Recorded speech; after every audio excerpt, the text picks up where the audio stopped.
Si no amas, no sabes lo que es amor. Si no tienes fe, no sabes lo que es la luz. Si no te perdonas a ti mismo, no sabes lo que es vivir en cada instante como si fueras la flor más hermosa del universo. Sé niño para gozar de lo más santo e inocente de la vida. El que no busca el agua, muere de sed. El que se acerca a la orilla, conoce el sabor del mar. El ángel que te guarda todas las noches, te habla en sueños para que despiertes a un mundo celestial. Lo que niegas se va muy lejos. Lo que dejas en el camino siempre queda atrás. Mira hacia adelante para contemplar grávido de ilusiones el sendero que has dejado atrás. Deja que tu estrella brille para que el mundo no muera en la oscuridad. El cielo quiere que llegues, no apagues su afán. La mano milagrosa que salva es la misma que tú das para ayudar.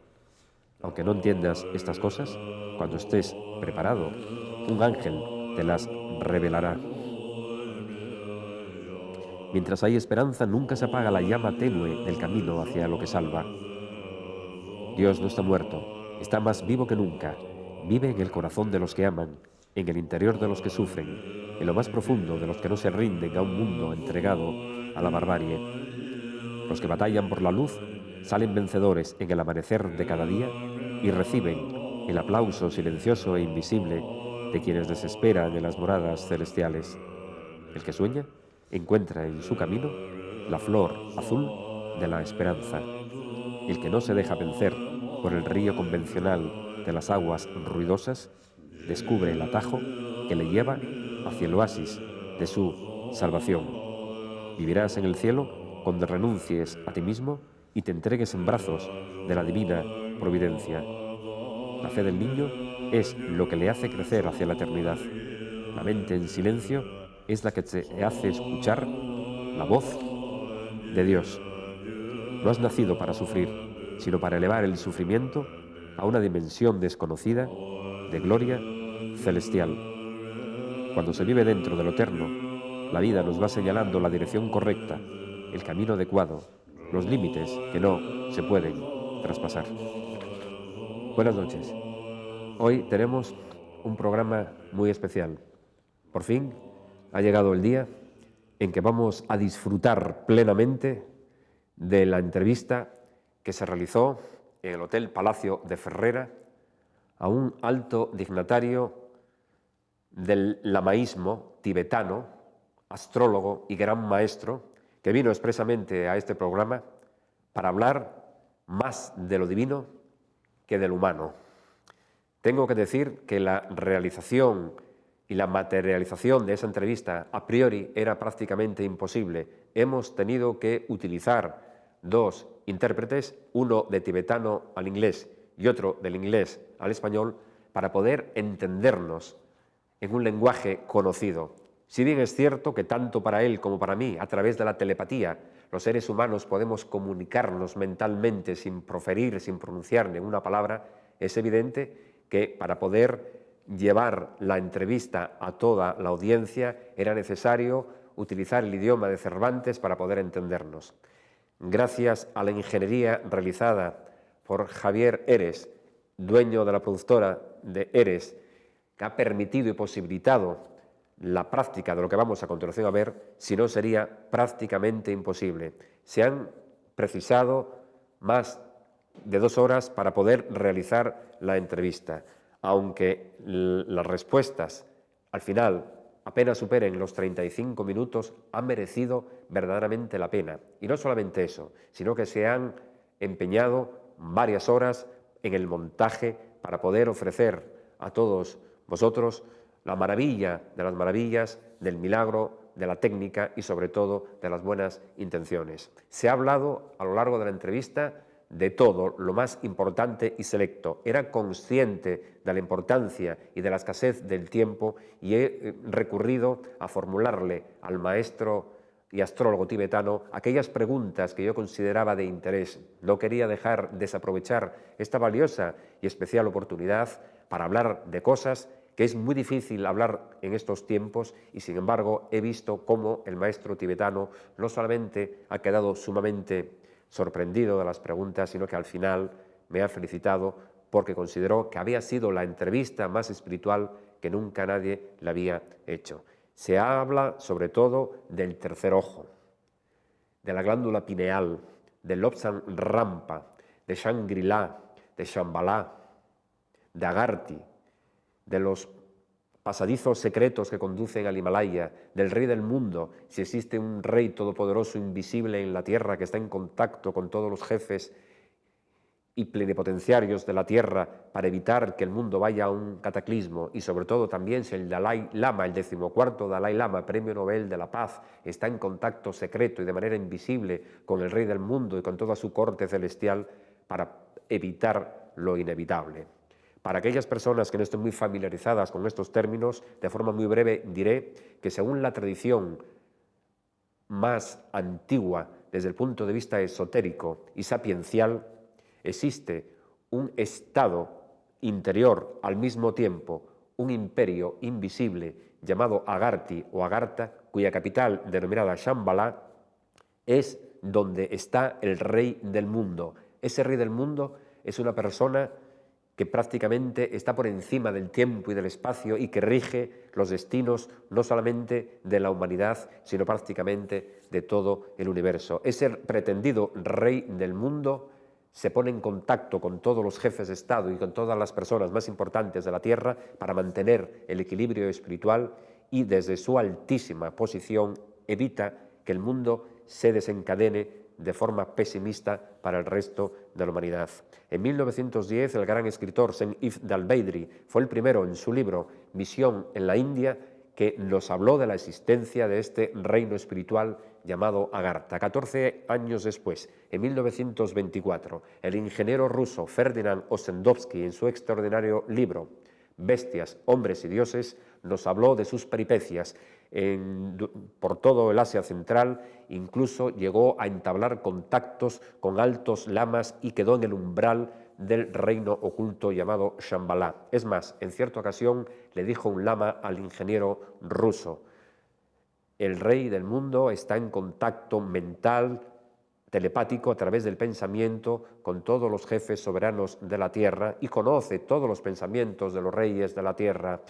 Si esos pensamientos son positivos, están cerca de Dios, les ayuda y les da una fuerza invisible favorable. Pero si los pensamientos de los jefes de la tierra son negativos, no le da la ayuda y hace lo imposible para que no consigan sus innobles propósitos. Lobsang Rampa en 1956 se hizo famoso en todo el mundo occidental con la publicación de un libro denominado El Tercer Ojo. Ese libro empieza de la siguiente manera: soy tibetano, uno de los pocos que han logrado llegar a este extraño mundo occidental. En ese libro narraba de una forma pintoresca toda la operación que se realizaba en el cráneo de una persona para activar los poderes mentales, porque el tercer ojo, la glándula pineal, como ya se dijo en el programa anterior, está en conexión directa con los centros superiores del espíritu. La entrada en Shambhala solamente está reservada a unos pocos altos iniciados, aquellas personas que a nivel esotérico y espiritual han alcanzado cimas sublimes en la jerarquía celestial. Solamente unos pocos pueden acceder a ese reino invisible. No está en ninguna parte, está en lo más interior de uno mismo, aunque geográficamente siempre se ha dicho que a través del monte Kailash en el Tíbet contenía una entrada secreta. También se habla en el reino de Shangri-La, famosa por una extraordinaria novela de James Milton, publicada en 1933, luego llevada al séptimo arte, denominada Horizontes Perdidos. Son muchos los autores que nos hablan de la existencia de este reino especial Agartha, que no todo el mundo está conectado con él, sino las altas ideologías espirituales. Cuando el hombre está debidamente preparado, entra en Shambhala y existen túneles, según la tradición tibetana, secretos, esparcidos, desarrollados a lo largo, diseminados de todo el mundo, a través de los cuales se puede acceder al centro invisible, secreto, donde mora el rey del mundo. René Guénon escribió un libro extraordinario donde nos habla de estas cosas, donde nos dice que los tres reyes magos de Oriente, cada uno de ellos era el rey de una de las jerarquías de Shambhala, llamado el rey del mundo.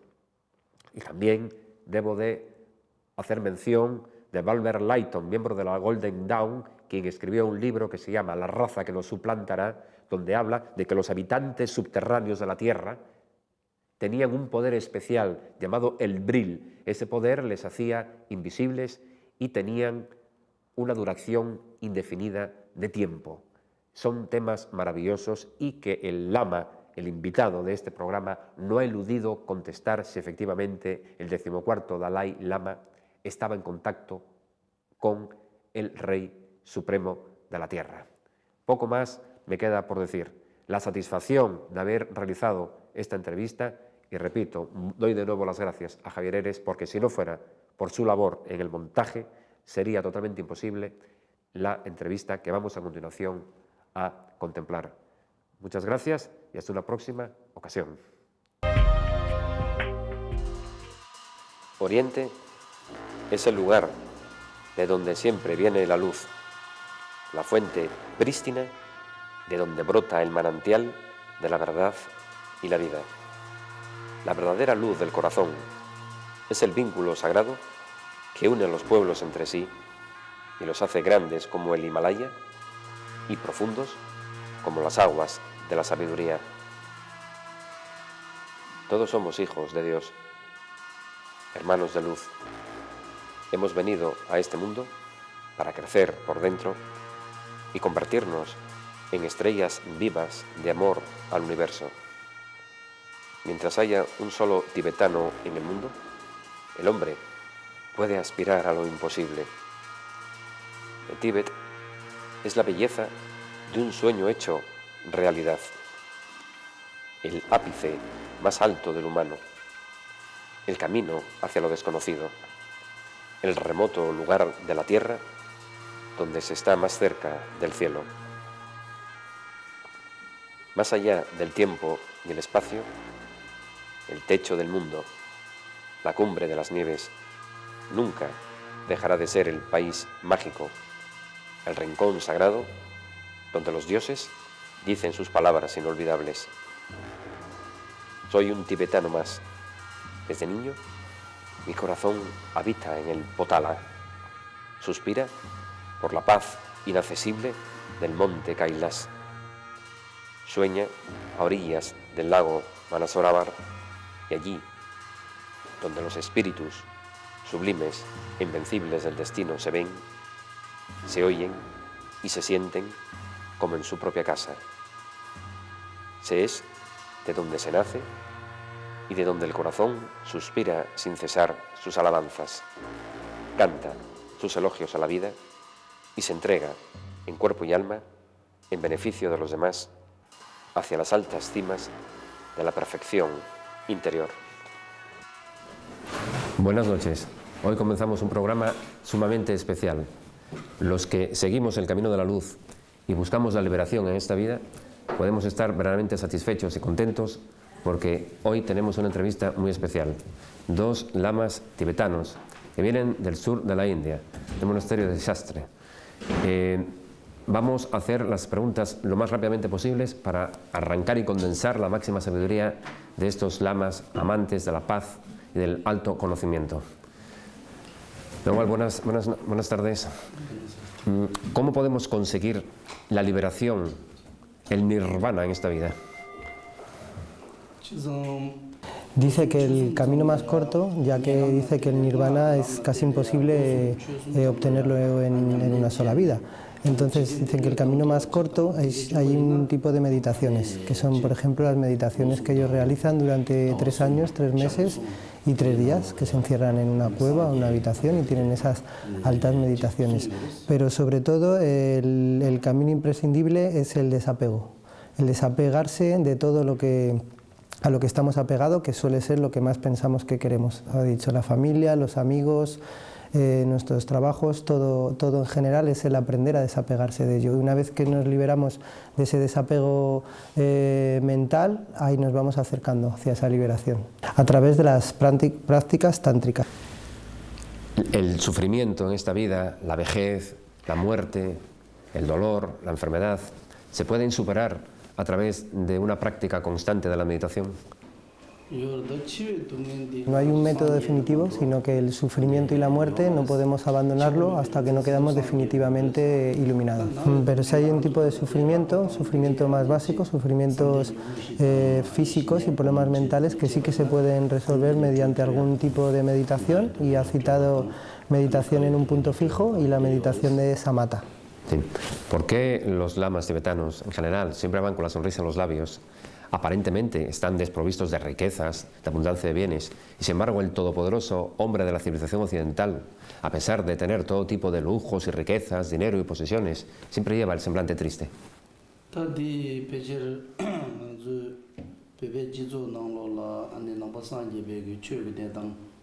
Primero ha hablado de ellos, ha hablado del pueblo tibetano, y primeramente lo que dice es que como el Dalai Lama siempre está hablándoles de Dharma como el camino espiritual que ellos tienen. Entonces dice que no solamente 2 o 3 veces al año, sino constantemente, tanto el Dalai Lama como las propias familias, como en los templos, siempre se está hablando del Dharma. Entonces eso a ellos es lo que les mantiene feliz y contento, no por otra cosa, sino porque en el Dharma de lo que se habla es del desapego, y de que los frutos los tendremos al final con ese desapego total, ese nirvana, y en siguientes vidas, con lo cual ellos no tienen esas expectativas de esta vida. Entonces una parte del Dharma también habla del contentarse. Entonces ellos se contentan con todo lo que tienen en cada momento, y piensan que incluso si han perdido mucha familia, posesiones, incluso han perdido su propio país, para ellos eso no es un problema para quitarles la felicidad, ya que ellos confían en las siguientes vidas y esa depuración de apegos. Entonces cuanto menos apegos, más cercano hacia la iluminación. Sí. De hecho, Gyatso, el 14º Dalai Lama, Kundung, que significa pues la presencia, que nació el 6 de junio de 1935 a orillas del lago Kukunor, cuando tuvo que ir al exilio en la India en 1959 a raíz de la invasión por parte del ejército chino. 3 años después falleció su madre, y poco tiempo después falleció su hermano dorado Lobsang, y sin embargo, a pesar de ello, nunca perdió la sonrisa. Podemos decir que la felicidad no consiste en tener muchos bienes, sino en cumplir el Dharma, el destino, el camino que nos lleva hacia la luz interior.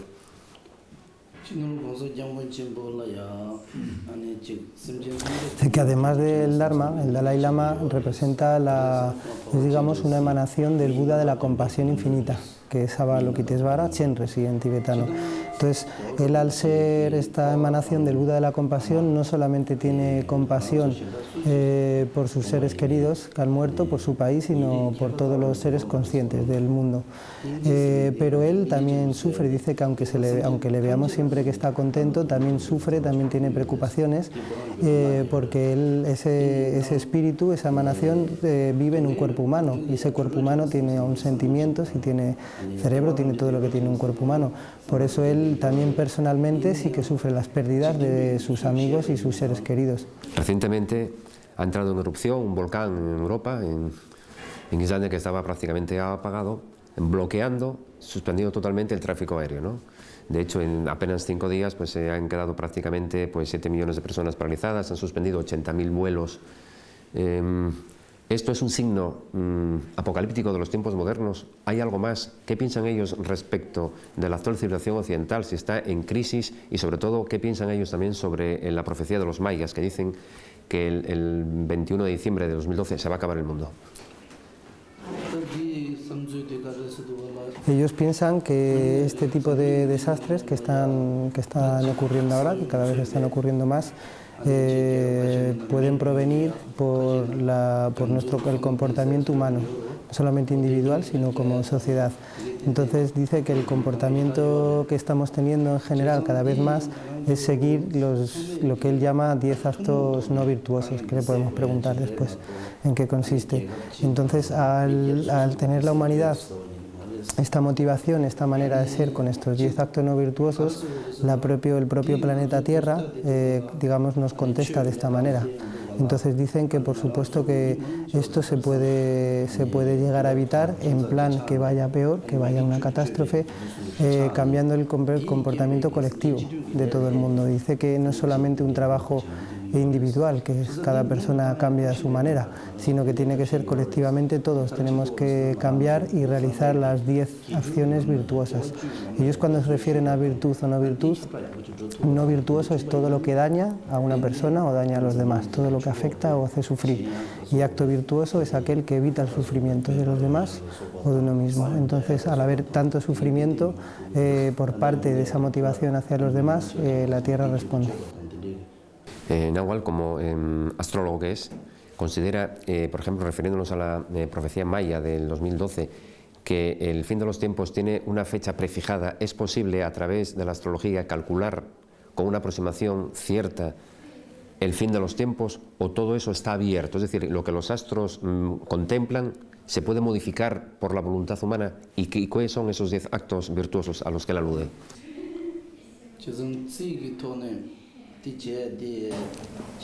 Primeramente dice que la astrología tibetana tiene el estudio de las estrellas y los planetas, de cómo afectan al comportamiento humano. Que la diferencia, tiene esa diferencia con los mayas, ya que particularmente la profecía maya lo que se refiere es a que ese día es el día en que los planetas, la Tierra y el Sol, se alinearán con el centro de la Vía Láctea, con la galaxia, porque los mayas tenían ese estudio y ese cálculo galáctico también, cosa que los tibetanos no tienen, con lo cual para ellos el 21 de diciembre de 2012 no tiene ese significado, ya que ellos no identifican el centro de la galaxia, no lo tienen ellos estudiado. Por otra parte, lo que dice es que no creen que ocurra, vieron la película hasta que salió, del 2012, y saben muchas de las teorías y gente lo que dice y tal sobre una posible fin de los tiempos a nivel físico, destrucción, cambio de polos, todo esto como una destrucción muy rápida del planeta. Se refieren a que ellos no creen, el maestro dice desde su punto de vista, no dice que sea la verdad, dice desde su punto de vista, no cree que pueda ocurrir tan rápidamente de aquí a 3 años. Él cree que no es el momento todavía de esa destrucción, sí cree que puede haber un cambio de muchos tipos, y ellos siempre dan la posibilidad de que haya un cambio incluso social, pero no dicen que hay un cambio a nivel de destrucción del planeta o a nivel catástrofe tan grande, así, porque dice que en las mismas escrituras que tiene el Buda, en las mismas escrituras, sí que se habla de que todos los tiempos, incluso este tiempo, estamos ahora en el 4.º Buda, creo que los mayas están también como en el 4.º, en el 5.º Sol, algo así. Entonces, en las escrituras de Buda sí que se habla de que este tiempo acabará este tiempo y acabará por la destrucción de la Tierra o de lo que nosotros consideramos esa corteza, donde viven los seres humanos, por los elementos. O sea, que sí que es verdad que ellos sí que piensan que por la serie de los elementos que hay en la Tierra, viento, fuego, tierra, todos esos elementos, sí que harán un movimiento y que se destruirá todo esto, pero no creen que de aquí al 2012. ¿Creen ellos que estamos en la época más negra del Kali Yuga, el final del ciclo cósmico, del último Manvantara? ¿O por el contrario, ellos creen que estamos en otra época diferente? Y según la astrología tibetana, ¿a qué conclusiones han llegado respecto de la civilización occidental o de la estancia del ser humano en la Tierra? ¿Hay alguna tragedia prevista por la astrología tibetana sobre el hombre, sobre el planeta Tierra o sobre el universo? Y sobre todo, si ellos piensan también que estamos ya en el final del Kali Yuga. El maestro, por su parte, lo que dice es que él y su cultura tibetana, no cree al 100% en los cálculos astrológicos. Y ellos dicen que no lo creen porque también se ha demostrado que no siempre han sido exactamente o lo que se ha predicho ha ocurrido. Entonces ellos dicen que no creen en que pueda ocurrir esto, no lo niegan, pero tampoco creen que al 100% vaya a ocurrir, ya que piensan que estos cálculos, aunque el funcionamiento de las estrellas y los planetas sea exacto, no crean que los cálculos vayan a ser, que la interpretación vaya a ser al 100%, como un final de los tiempos o algo. Entonces, por su parte, en principio ha dicho que no tienen esa creencia, y desde su parte no hacen esos cálculos prediciendo un final de los tiempos o un final de una era. Hay una leyenda, una historia, que dicen que había una vaca que tenía un bebé, estaba estaba embarazada la vaca. Entonces, delante de la vaca, antes de que nacieran, había un astrólogo y un vidente. Entonces el astrólogo y el vidente estaban discutiendo sobre de qué color será la vaca que va a nacer, la hija de la cría de la vaca. Entonces el astrólogo decía, según los cálculos que había hecho los cálculos exactos y había visto que la frente de la vaca era blanca. Sin embargo, el vidente lo que había visto es que era el rabo de la vaca lo que era blanco. Y entonces esperaron a que naciera la vaca y cuando nació la vaca la frente era negra y el rabo era blanco. Entonces vieron que cuando nacía la vaca, en la posición en que estaba dentro del cuerpo de la vaca, claro, el rabo tocaba con la frente. Entonces esa es una demostración que aunque parezca y se está seguro de que según la astrología va a ser de tal manera, eso va a ser así blanco por el cálculo, porque es así, puede haber algo que te diga que es todo lo contrario. Entonces, digamos de alguna manera en que esa evidencia no es que especialmente crean siempre en la evidencia o que se pueda saber que hay esa evidencia, sino que de alguna manera le quitan ese poder total a la astrología. ¿El futuro está escrito o se puede modificar? El maestro cree que definitivamente el futuro lo podemos cambiar día a día en el presente, que no es una cosa fija, sino que lo vamos haciendo desde el mismo presente. Ha vuelto a repetir que no cree que vaya a haber ese final de los tiempos, esa destrucción final o ese final de los tiempos en el 2012, y dice que por supuesto que todo cambia, que es normal que vayan cambiando, que la Tierra misma cambie, que ocurran todo este tipo de cosas, que las personas evolucionen, ya que todo en la vida, y eso es la base de su filosofía, todo en la vida es impermanencia. Por el ejemplo, dice que por lo menos que ellos sepan en el Tíbet, antiguamente, hace muchísimos años, la gente duraba más, era más longeva. Sin embargo ahora no tanto, dice que eso, aunque seamos los mismos seres humanos, pero están cambiando estas cosas y volverán a cambiar. Puesto el ejemplo de que como nosotros necesitamos sintetizar tantos químicos para mantener nuestros alimentos y para que la producción siga funcionando, sobre todo en Occidente, esos químicos de alguna manera al destruir esa naturalidad no son tan sanos como a nosotros y eso a la larga nos va a cortar la vida. Sí. Ellos creen desde su punto de vista luminoso y oriental que la actual civilización occidental, que ha sustituido lo espiritual por lo material, se ha dedicado al desarrollo de lo tangible, de lo visible, en detrimento de lo eterno. Cuando el ser humano se entrega a ese tipo de actividades, a la ciencia superdesarrollada y una tecnología sin control, no está acabando los cimientos de su autodestrucción. ¿Cómo ven ellos de sana o enferma la sociedad occidental y hacia dónde creen ellos que puede llegar?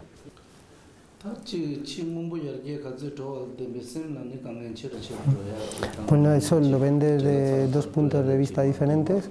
Uno es, ha dicho literalmente, desde el punto de vista del Dharma y otro, digamos, político. Entonces, desde el punto de vista del Dharma, dice que por supuesto que estamos, digamos, hacia abajo, evolucionando, porque tenemos cada vez, utilizamos más tiempo en desarrollar nuestra comodidad, nuestros niveles económicos, cada vez necesitamos más.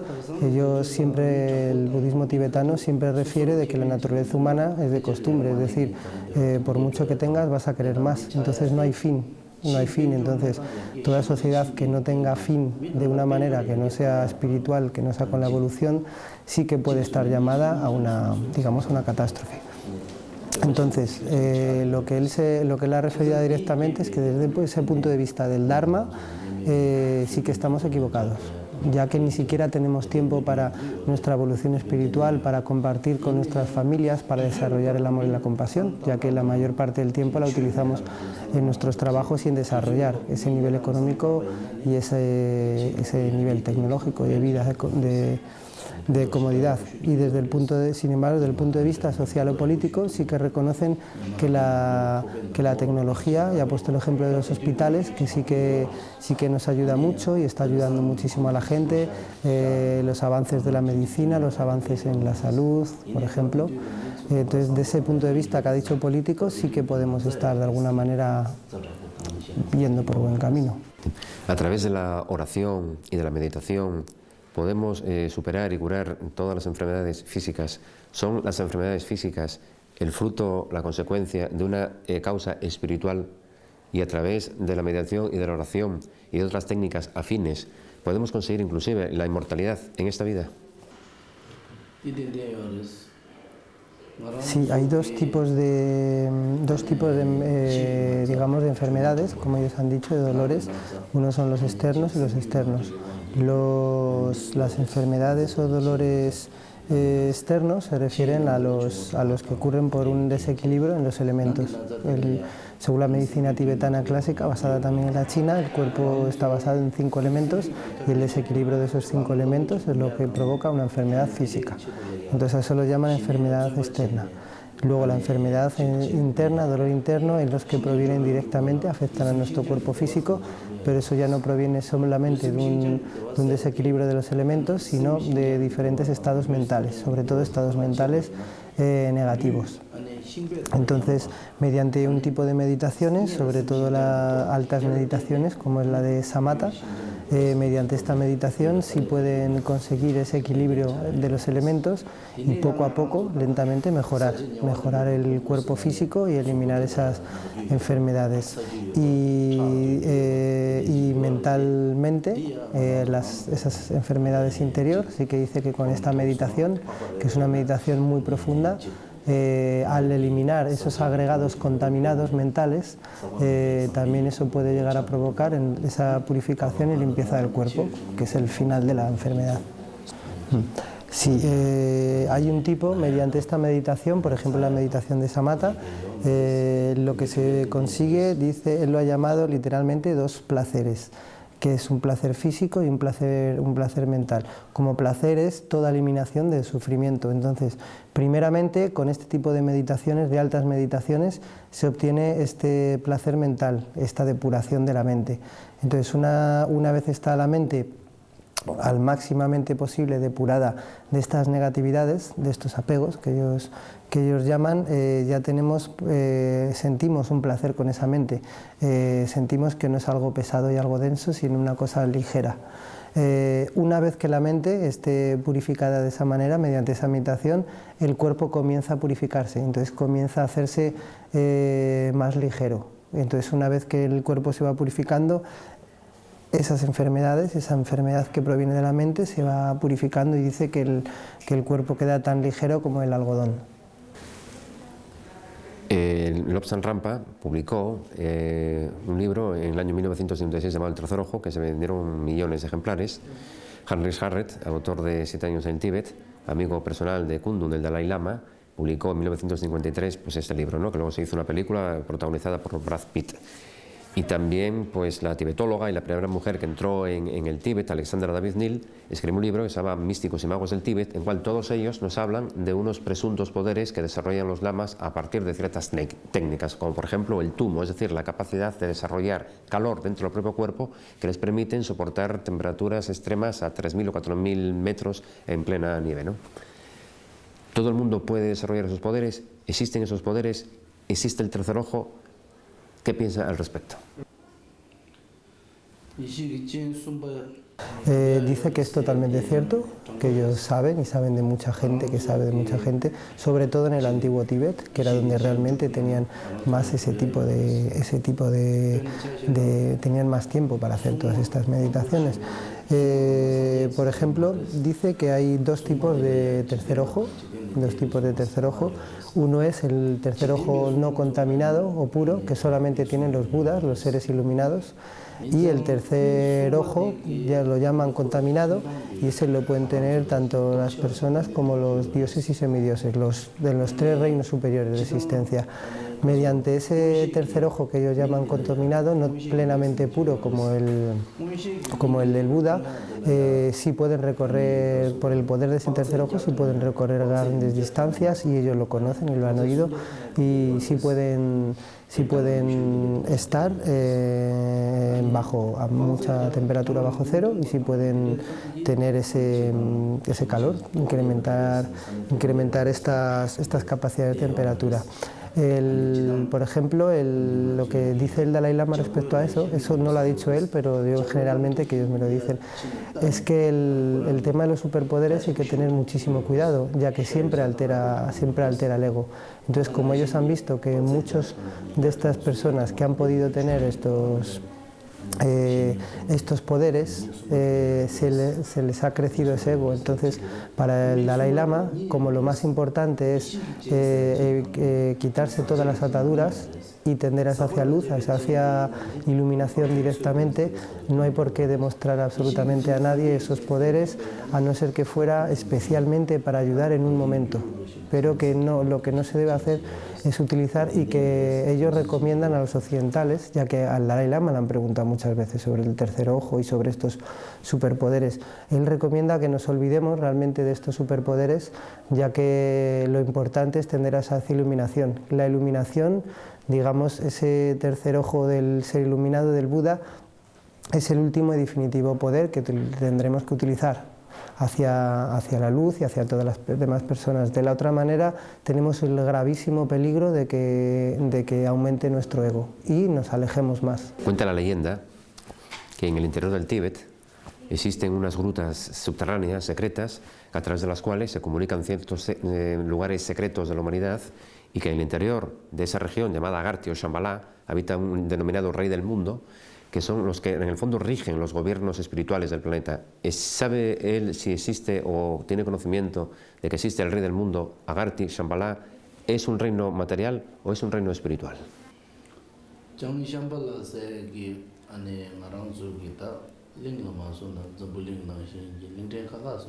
Él cree totalmente en todo esto que ha dicho de Shambhala, ya que además en los textos citados del propio Buda Sakyamuni, el Buda histórico, sí que habla de este reino.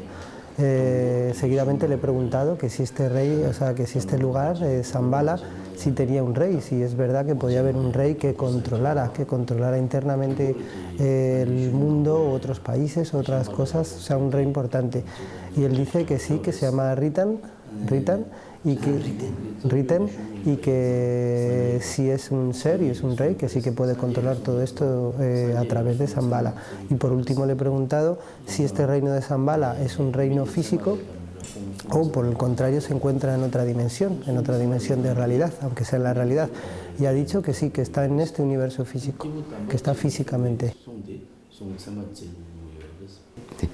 Gracias al rey del mundo, a Shambhala, Agarthy o Shangri-La, el mundo está controlado por las fuerzas de la luz.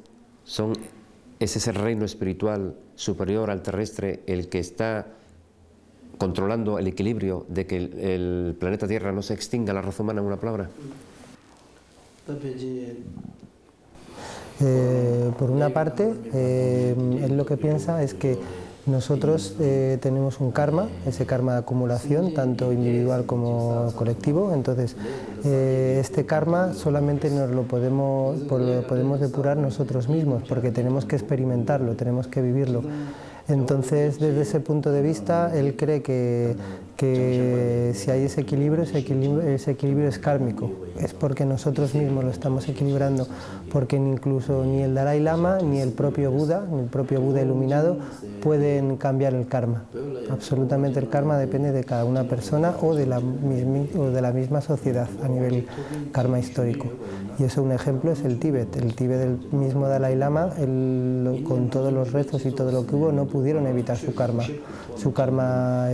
histórico, tal como fueron ellos, decían de su manera tan teocrática y de esa manera, pues vieron que tuvieron que pagar un karma, y ese karma no hubo Buda y no hubo Dalai Lama que pudo evitarlo.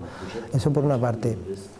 Y por la parte de comunicarse con este rey, él dice que como persona, el Dalai Lama como persona, como ser humano, simplemente no se puede comunicar con él, pero que él, ya que el Dalai Lama, él no dice que en esta vida como ser físico es un ser iluminado, sino que él es una emanación de este Buda, que sí que es ya un ser iluminado, este Buda de la compasión infinita, que es Chenrezig Avalokitesvara.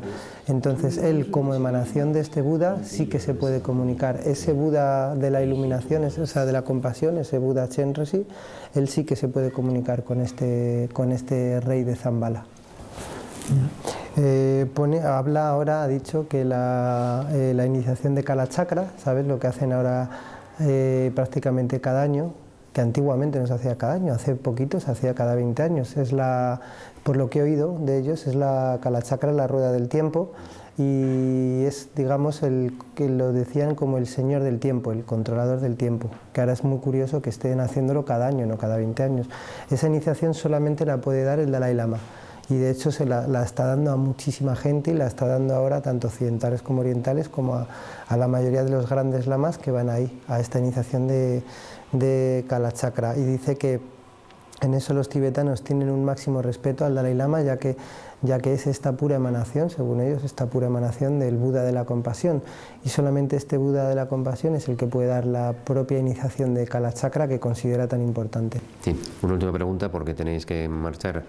El 14º Dalai Lama, Tenzin Gyatso, dijo en varias ocasiones que quizás cuando él deje este cuerpo físico ya se extinga la institución del Dalai Lama. El Dalai Lama, como tú me dijiste, es la encarnación de San Renzi, es uno de los 1000 Budas vivientes, y que incluso el Panchen Lama es la encarnación de Opame, que viene a ser, pues, según la mitología hindú, pues un dios habitaba de la mitología india, y que dentro de la jerarquía Lama budista ocupa un lugar preferente al Dalai Lama, y que en un principio el Panchen Lama era el preceptor del 5º Buda viviente. Si desapareciera el Dalai Lama, ¿ocuparía el Panchen Lama el lugar que ocupa ahora Tenzin Gyatso, o por el contrario, que habría un vacío, y ese vacío qué consecuencias negativas podría tener para la propia supervivencia del pueblo tibetano y de la luz espiritual del planeta?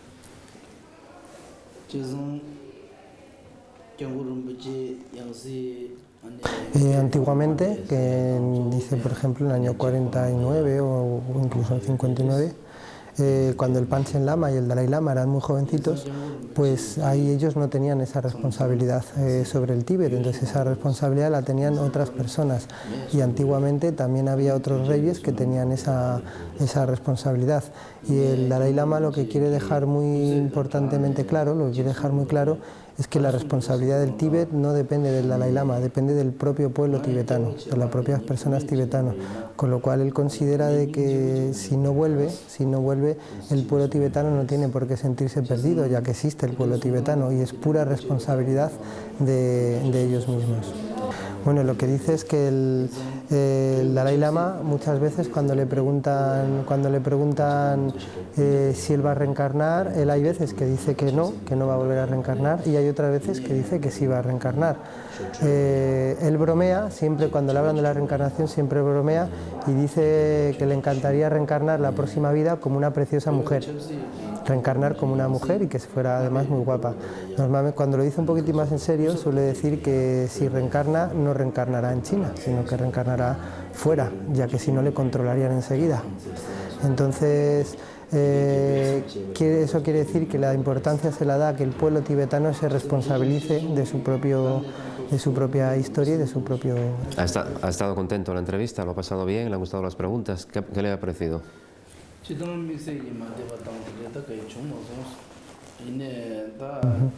dice que se ha dado cuenta como las preguntas que has hecho han sido diferentes en muchos casos a las que otra gente normalmente le está haciendo, ya que han sido preguntas bastante espirituales, ¿vale? Porque ellos lo que dicen, y sobre todo el Dalai Lama, lo importante que les da en su misión cuando vienen aquí es que no vengan a hablar realmente de política, que ellos no tienen nada que ver con la política, ni les interesa ni quieren hablar de la política, sino de espiritualidad y de cómo poder ayudar a la gente a liberarse de ese sufrimiento.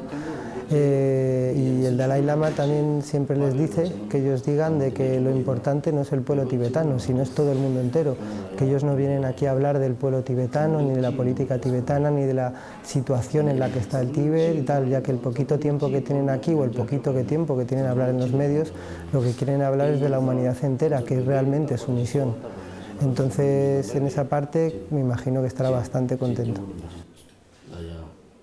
Om Mani Padme Hum, ojo y él entre la flor del loto salve, dice una antigua tradición tibetana que cuando las copas están medio llenas es signo inequívoco de que vamos a volver a vernos.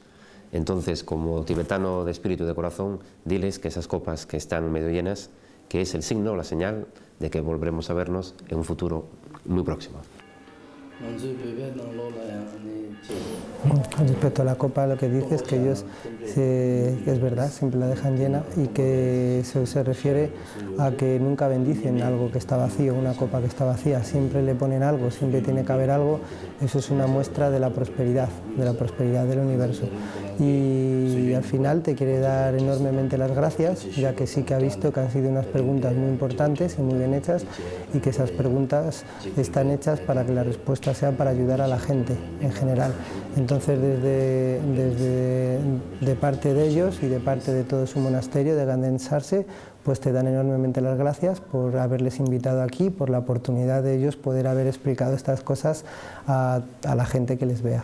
Una pequeña bendición para todos los televidentes y diles de mi parte que con la ayuda de los dioses venceremos. Sí. Ellos provienen del budismo Mahayana, y el budismo Mahayana, el gran vehículo, lo principal es la ayuda a los demás, llegar a la iluminación a través de la ayuda a los demás y de esa compasión a todos los seres sintientes. Entonces la oración que va a hacer ahora es realizada para todos los seres sintientes, no solamente para los que nos lo escuchen, sino para toda la humanidad. Y especialmente para esta tierra va a pedir bendiciones para que haya buenas cosechas y para que todo vaya bien en esta tierra. Y finalmente su deseo será, ese rezo será para todos los seres de la humanidad.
El maestro quiere, por último, dar todos sus saludos a toda la gente de España.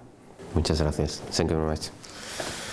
Y aquí prácticamente acabamos este milagro de la luz para toda la humanidad. Buenas noches, hasta una próxima ocasión.